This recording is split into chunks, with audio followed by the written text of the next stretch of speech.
എല്ലാവർക്കും സുഖമല്ലേ? ഇന്നത്തെ നമ്മുടെ റെസിപ്പി ബാക്കി വന്ന ചോറ് വെച്ച് ഒരു കിഡിലൻ ബ്രേക്ക്ഫാസ്റ്റ് റെസിപ്പിയാണ് കേട്ടോ റെഡിയാക്കാൻ പോണേ.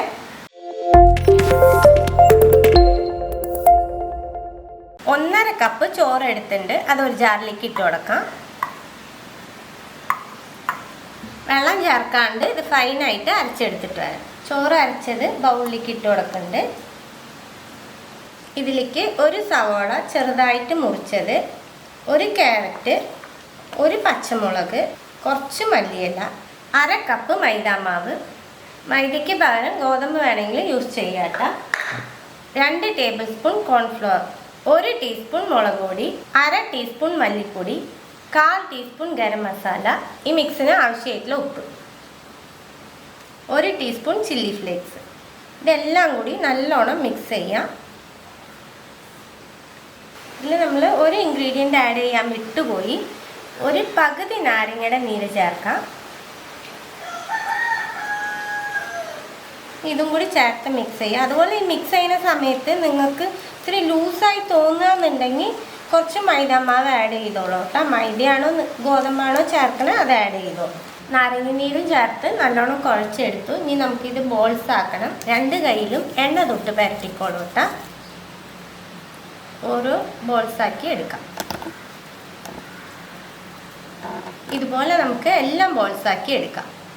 എല്ലാം ബോൾസാക്കി എടുത്തു. ഇനി നമുക്കിത് പൊരിച്ചെടുക്കാം. എണ്ണ നല്ലോണം ചൂടായിട്ട് ഓരോ ബോൾസായിട്ട് ഇട്ട് കൊടുക്കാം. ഒരു സൈഡ് ആയതിന് ശേഷം മറിച്ചിട്ട് നമുക്ക് നല്ല ബ്രൗൺ കളറാക്കി എടുക്കണം കേട്ടോ. മുകളിൽ കുറച്ച് എണ്ണ ഇങ്ങനെ സ്പ്രെഡ് ചെയ്ത് കൊടുക്കുക. ബോൾസ് ഇട്ടതിന് ശേഷം ഫ്ലെയിം മീഡിയത്തിൽ വെച്ചോളൂ. ഈസി ആയിട്ട് തിരിച്ചിടാനൊക്കെ പറ്റും. ഇനി നമുക്കൊന്ന് മറിച്ചിട്ട് കൊടുക്കാം. ഞാനില്ലേ ഒട്ടിപ്പിടിക്കൊന്നും ഇല്ല കേട്ടോ. നല്ല സിമ്പിളായിട്ട് നമുക്ക് മറിച്ചിട്ട് കൊടുക്കാൻ പറ്റും. 2-3 പ്രാവശ്യം ഇതുപോലെ തിരിച്ചും മറിച്ചിട്ട് നല്ല ബ്രൗൺ കളറാക്കി എടുക്കാം. നമുക്കിത് എണ്ണയിൽ നിന്ന് കോരി മാറ്റാം. നമ്മൾ കോൺഫ്ലോറൊക്കെ ചേർത്തേക്കണ കാരണം എണ്ണ കുടിക്കില്ല കേട്ടോ ബോൾസ്. അടുത്ത് നമുക്ക് ഇട്ട് കൊടുക്കാം. അതേപോലെ തന്നെ തിരിച്ചും മറിച്ചിട്ട് നല്ല ബ്രൗൺ കളറാക്കി എടുക്കാം. എല്ലാം ബോൾസാക്കി എടുത്തു നമ്മൾ. ഇത് നമുക്ക് വേണമെന്നുണ്ടെങ്കിൽ സ്നാക്സ് ആയിട്ട് ഇങ്ങനെ തന്നെ യൂസ് ചെയ്യാൻ പറ്റും കേട്ടോ. പക്ഷെ ഞാൻ ഇത് വേറൊരു സ്റ്റെപ്പും കൂടി ചെയ്തിട്ടാണ് റെഡിയാക്കാൻ പോണത്. നിങ്ങൾക്ക് എങ്ങനെ താല്പര്യമാണോ അതനുസരിച്ച് നിങ്ങൾ ചെയ്തോളൂ. ആ പാനിൽ നിന്ന് ഞാൻ കുറച്ച് ഓയിൽ മാറ്റി 5-6 വെളുത്തുള്ളി ചെറുതായിട്ട് മുറിച്ചത്, ഒരു സവാള, ഒരു ചെറിയ കഷ്ണം ക്യാരറ്റ്, പകുതി പച്ചമുളക്, ഇതൊക്കെ ഒന്ന് ജസ്റ്റ് ഒന്ന് സോഫ്റ്റാക്കി എടുക്കാം. എല്ലാം സോഫ്റ്റായി കിട്ടുമ്പോൾ പകുതി തക്കാളി ഇതൊന്ന് സോഫ്റ്റാക്കി എടുക്കുക. കുഴയരുതിട്ട, സോഫ്റ്റ് ആവാനേ പാടുള്ളൂ. 1 ടീസ്പൂൺ മുളക് പൊടി, കാശ്മീരി മുളക് പൊടിയാണ് കേട്ടോ. 1/4 ടീസ്പൂൺ ഗരം മസാല. പൊടികളുടെ പച്ചമണം ഒന്ന് പോട്ടെ. ഈ മിക്സിലേക്ക് ഉപ്പ് ചേർക്കണ്ട. ഓൾറെഡി നമ്മൾ ബോൾസിൽ ഉപ്പ് ഇട്ടിട്ടുണ്ട്. പിന്നെ ഇതിൽ നമ്മൾ സോയാ സോസ് ആഡ് ചെയ്യും. അത് കാരണം ഉപ്പ് ചേർക്കണ്ട. ഇതിലേക്ക് കുറച്ച് മല്ലിയില ഇടുന്നുണ്ട്. 1 table spoon soya sauce, 1 table spoon tomato sauce, 1 teaspoon chilli sauce. ഇതെല്ലാം കൂടി നല്ലോണം മിക്സ് ചെയ്യുക. 1/2 ടീസ്പൂൺ കോൺഫ്ലോർ എടുത്ത് വെള്ളത്തിൽ മിക്സ് ചെയ്ത് വെച്ചേക്കണതാണ്. അത് ഇതിലേക്ക് ആഡ് ചെയ്യാം. ഇതിലേക്ക് പകുതി ക്യാപ്സിക്കം, 1/2 സവോള, 1/4 ഭാഗം തക്കാളി.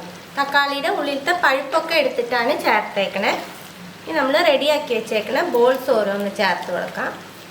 എല്ലാം ഒന്ന് മിക്സ് ചെയ്യുക. ബോൾസ് ഇടുമ്പോൾ കുറേശ്ശെ ബോൾസ് ഇട്ട് മിക്സ് ചെയ്യണം കേട്ടോ. നല്ല കറക്റ്റ് എല്ലാറ്റിലും പിടിക്കുള്ളൂ. നമ്മൾ അങ്ങനെ വേണമെങ്കിൽ ഈ സ്നാക്ക് കഴിക്കാമെന്ന് പറഞ്ഞു. പക്ഷേ നമ്മൾ അങ്ങനെ കഴിക്കുന്നതിനെക്കാട്ടിലും പിള്ളേർക്ക് ഇതുപോലെയൊക്കെ റെഡിയാക്കി കൊടുക്കുമ്പോഴേ ഇഷ്ടമാവുള്ളൂ കേട്ടോ. അത് കാണാൻ നല്ല കളർഫുള്ളും പിന്നെ ഇങ്ങനത്തെ മഞ്ചൂരിയൻ ടൈപ്പ് എന്നൊക്കെ പറയുമ്പോൾ എല്ലാവർക്കും ഒരുപാട് ഇഷ്ടമാവും. ബാക്കി വന്ന ചോറ് കൊണ്ടാണ് നമ്മൾ ഇതുപോലെ റെഡിയാക്കിയേക്കണേന്ന് പറഞ്ഞാൽ ആരും വിശ്വസിക്കില്ല കേട്ടോ. അത്രയ്ക്കും ടേസ്റ്റ് ഉണ്ട്. അറിയ പോലും ഇല്ല ചോറിലാണ് ചെയ്തതെന്നുള്ളത്. അപ്പം എല്ലാം മിക്സ് ചെയ്ത് കൊടുത്തിട്ട് ഇത് 1 മിനിറ്റിലും താഴെ ഒന്ന് കുക്കായിക്കോട്ടെ. 1 മിനിറ്റിലും താഴെ കുക്ക് ചെയ്തു. ഇത്രയേ ഉള്ളൂ കേട്ടോ. നമ്മുടെ റെസിപ്പി റെഡിയായി. ഫ്ലെയിം ഓഫ് ആക്കുകയാണ്. ബാക്കി വന്ന ചോറ് വെച്ചിട്ട് അടിപൊളിയായിട്ട് വീട്ടിലെല്ലാവർക്കും ഇഷ്ടമുള്ള രീതിയിൽ നമുക്ക് ഒരു റെസിപ്പി റെഡിയാക്കാൻ പറ്റും കേട്ടോ. ഇത് കഴിക്കുമ്പോൾ ബാക്കി വന്ന ചോറില്ലാന്ന് പോലും ആർക്കും അറിയില്ല. അത്രയ്ക്ക് അടിപൊളിയായിരിക്കും ഈ റെസിപ്പി. അപ്പോൾ എല്ലാവരും ട്രൈ ചെയ്ത് നോക്കണേ. ട്രൈ ചെയ്ത് നിങ്ങളുടെ ഫീഡ്ബാക്കൊക്കെ അറിയിക്കുക. പുതിയൊരു റെസിപ്പി ആയിട്ട് അടുത്ത വീഡിയോയിൽ കാണാം. See you, by.